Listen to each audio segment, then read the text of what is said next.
Punyet ako. Di na bali makapasok na nga. Sino ba yung punyetang yan? Oo nga, pangkayamot eh. Sinong namamato dyan?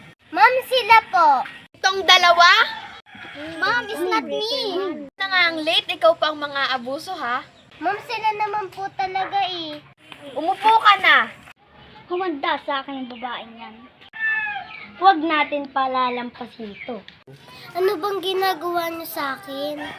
Hindi ka pwedeng kumain. Magutom ka dyan. Ano bang ginagawa ko sa inyong masama? Wala ka nang pakialam dyan. Sige, ilak mo na yan. Sige.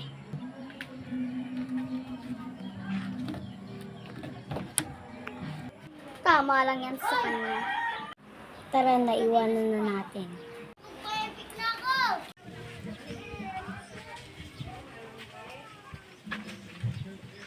James! Sa edad ng 14 years old. Ano ba sinasabi mo, James?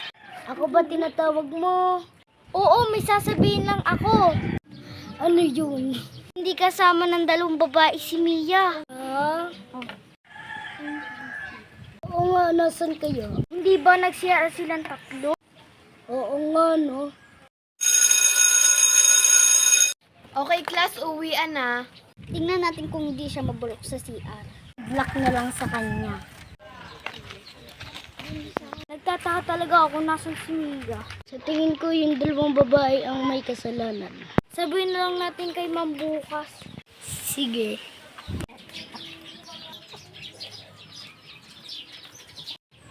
Wait lang.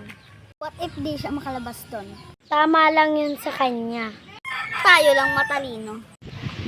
Deserve lang sa kanya lahat yon. Ano nga?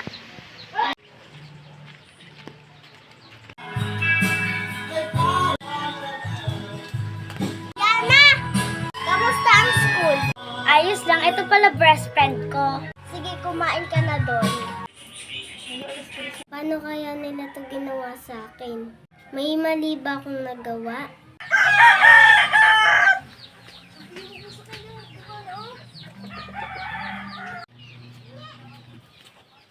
James! Ano, din ka na pala. Tara na sa school. Doon na tayo dumaan sa bakod. Ito tayo presto. Hindi ba dito sila nag-CR? Oo nga, buksan mo na. Sige, sige. James, Mark! Buti na lang dumating kayo. Sabi na nga ba, kinulong ka dito? Buti na lang bumalik kayo dito sa school. Talagang babalik kami dito. Tara na. Kami na bahala dito mag-lock. Umalis ka na. Sige, sige, sige.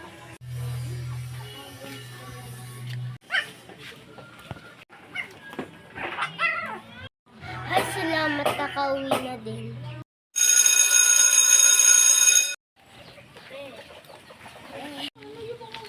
Wait.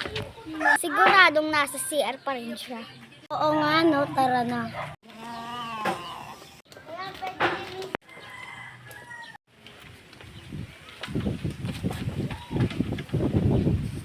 Tara na sa CR. Tingnan na natin siya. Tara na nga. Baka kung ano pang amoy niya. James, sabi ko na nga ba, yung dalawa ang may kasalanan. Oo nga, no? Rinig ko yung kanilang pinag-uusapan. Sige nga, buksan mo na yan.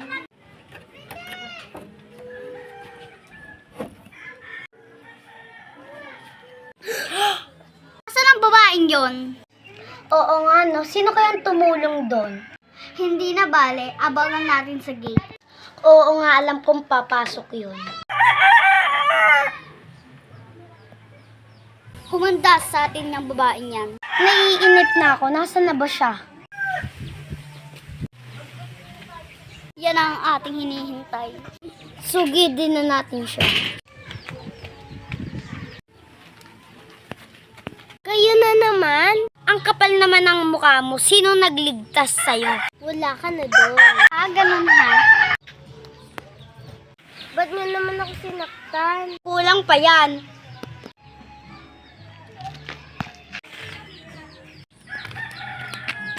Tumigil na nga kayo. Titigil kami pag di ka na matalino. Kaya nga. Kuha mo nga ako ng kawayan yan, ha? Sige.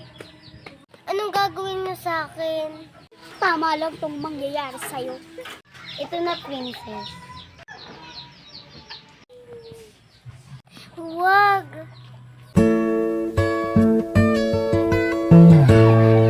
You sheltered me from harm, kept me warm, kept me warm.